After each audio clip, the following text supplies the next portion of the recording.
jira jechuudha. Kuni gabaasa guyyaa lama sadi dura abbaa Coomman irratti ijoollee nagaa ajjeesuu gabaasne warri OBN immoo mootummaa Oromiyaadhaa obeeffatanii shanee haga kanaaf hin dheka kaleessuma gabaasni wal fakkaatu tureera. Humnoonni finxaalee Amaaraa godina Shawaa Lixaa aanaa noonnootti alattoota Oromoo duguuganii garasitti si coofanii OBN faa maal jedhaniitu kan isaan gabaasan shanee Shawaa Lixaa aanaa noonnoon kuni naannoo godina Jimmaa fi godina saboota sablamoota kibbaa butaa jiraa fi walqixxeedhaan waldaangeessa.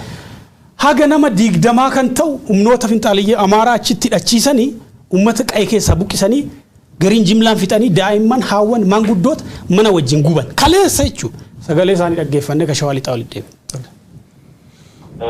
Naannoo godina Shawaa Lixaa aanaa naannoo gandoota shantu jira shanammattuu jedhamu mattuu Abboo mattuu Sillaasee mattuu Silmii Beerreet Tabtalee jedhamu gandoota sanatti mootummaan warra finxaalee sana hidhachiisee uummata nagaa wajjisiisaa jira. Kaleessa har'a qofa naannoo nama 20 waan ta'eef torbee kana guutuu itti fufee jira kan kana godhu mootummaa nageenyaati.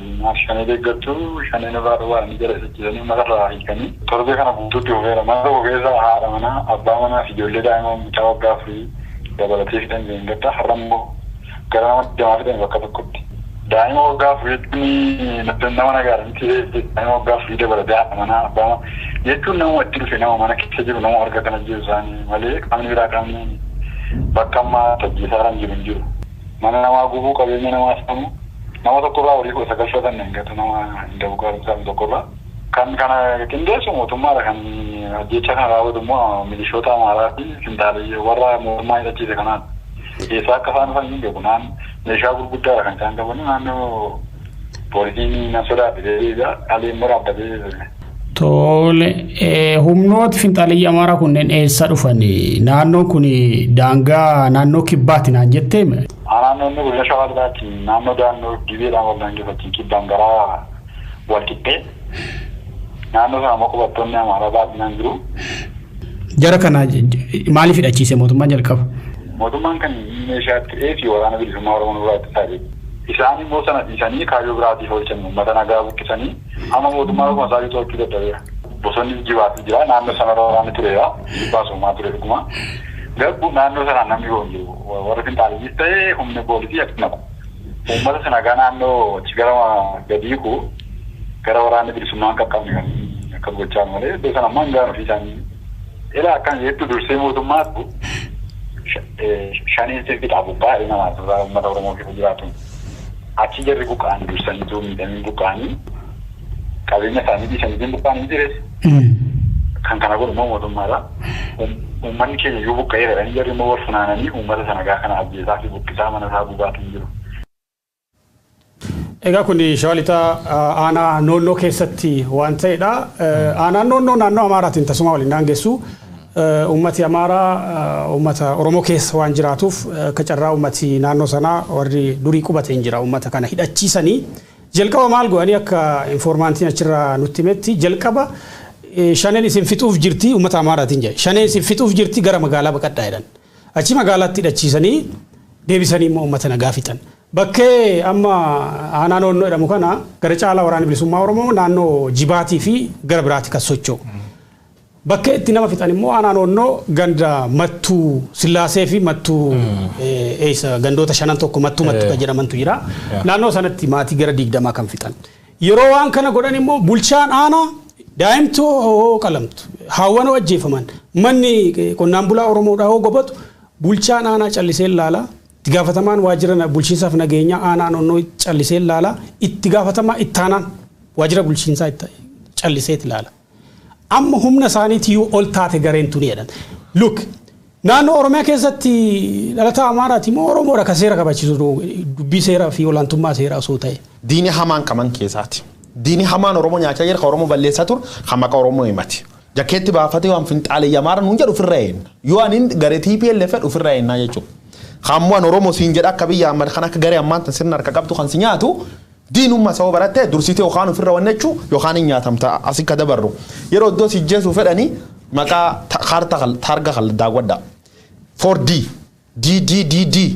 define defame dehumanize and destroy yeroo dur deddeebiin juntaa siin jedhan yoo sarrabsu fedhan yoo si jibban juntaa yookaan shane siin jedhan shane wanne dham lafa hin jirtu juntaa wanne dham lafa hin jirtu yoo Oromoo jeesu fedhan hokketu morma si khaanii jechuudha it is a death card nama faranjiin namni onni du'e qubi miila kanirratti taargaa wayii maxxansiti Itoophiyaan ammoo adoot lubbuun jirtu taargaa si maxxansi taargaan sun tokko shane tokko juntaa hammaan tan ittiin si galaafatan dargaggeessa Oromoo beeka Oromoo qaara Oromoo ayyoo Oromoo galaafachuuf shaneef juntaan kun kaardii ta'ee jira jechuudha kanaafuu dhugaa jirtu dubbanne diina Oromoo balleessuu jira Oromoo fixuu jira kaburilleen waliin jiraachuu dandeen Kajal qaba opdio jal sararro bachuu qaba jal sararre dhugaa jirtu walti mu qabnaa jechuudha bulchaa aanaa maani aanaa itti bulchaan aanaa maqa Oromoo qab malee finxaaliyyaa maara ta'uuf Oromoo fixisuuni haboo baasee dur deeme lafitti agarsiise fixeennu opdio mata waggaa 27 guutuu naannoo Oromiyaa Wallagga guduma Boorana guduma mooyal kaab walloo guutuu Oromoo TPLF qabattee dhufteen gandi keessa qottonu taatbitti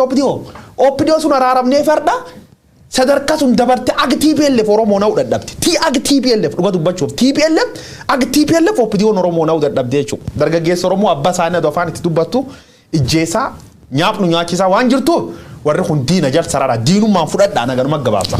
Gochichi qaamni mootummaa duuba jiraachuu wantoonni sitti argisiisan hedduutu jiru anis dubbisaatan ture dhalattoota aanaa noonnoo jechuudha inni jalqabaan dhalattoota Oromoo garas jiran hidhannoo hiikkachiisanii uummanni akka inni of hin eegganne uummanni akka inni of hin tiksine hidhannoo erga hiikkachiisaniin booda humnoonni Amaaraa kun gariin bakka biraatii hidhatanii dhufanii yeroo isaan dhufanii galan callisaniiti kan isaan ilaalanii kan duraan achi keessa qubatanii jiran wajjin wal ta'uun yeroo isaan uummata fixanis tarkaanfiin qaamni mootummaa ofiin jedhu sun fudhate akka hin jirre jiraattonni aanaa sanaa ragaa bahaati kan isaanii jiranii kun kan inni si argisiisu gochichi ta'ee jedhee qindaa'ee qaama mootummaatiin deeggaramee kan raawwatame ta'uu isaati. Tapha bulchiinsi Abiy Ahmed kaardii isheedhumaa siivil woorii yookaan wal waraansa waliinii hawaasa gidduutti uumuudhaan ittiin aangoorra turuudhaaf taasisaa jiru ta'uu wantoonni namatti argisiisan hedduutu jiru. Aanaa kiiramutti illee haga har'aatti itti fufee jira. Gocha kana dhaabsisuudhaaf tokko tarkaanfiin fudhatame hin jiru. Qaamni hawaasa miidhaa keessa jiruuf birmate hin jiru. Egaa hawaasni qubanu qabaadhaa jechuu irratti kan argamu aanaan noonnoo gara dhimmoota birootaa ceen fakkaata. Dhimmi keenya kabiraa daddaqama dinagdee Itoophiyaadha ka waraanni fidirratti miidiyaaleen jajjaboon barreessaatti jiru. Tibbana miidiyaan Washington Post akkasumallee Associated Press jedhamu akka gabaasetti kaampaniiwwan multinational company jechuun kaampaniiwwan biyyoota garaagaraa keessatti hojiiwwan indaastirii guguddoo keessatti hirmaatan keessaa PVH Corporation kan jedhamu kaampaniin oomisha huccuu kan magaalaa Hawaasaa indaastirii paarkii magaalaa Hawaasaa keessatti argamu Itoophiyaa keessa buufanii jira kan jedhu gabaasa imeeliidhaan Associated Pressiif ergeen beeksisee jira.